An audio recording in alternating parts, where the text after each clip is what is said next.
কাউকে অনুরোধ করার সময় ক্যান বলা উচিত নাকি কুড? আপনিও কি এই সহজ বিষয়ে ভুল করছেন? আজ আমরা একদম সহজ ভাষায় কোনো জটিলতা ছাড়াই এই দুটির সঠিক ব্যবহার শিখব।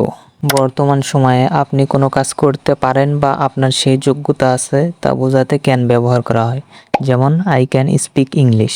আর একটি উদাহরণ দেখা যাক, হি ক্যান ড্রাইভ আ কার। এর মানে হচ্ছে সে এখন গাড়ি চালাতে জানে বা তার গাড়ি চালানোর সামর্থ্য আছে।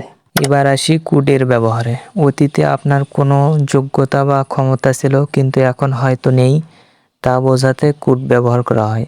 এটি মূলত ক্যানের অতীত রূপ বা পাস্ট ফর্ম।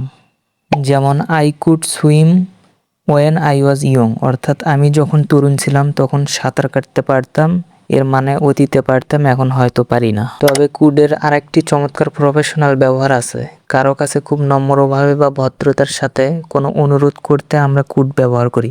যেমন could you please help me, অর্থাৎ আপনি কি দয়া করে আমাকে সাহায্য করবেন। এক লাইনে মনে রাখুন, বর্তমানে কিছু পারলে ক্যান, অতীতে পারতেন বোঝালে কুড, আর কাউকে ভদ্রভাবে অনুরোধ করতেও কুড।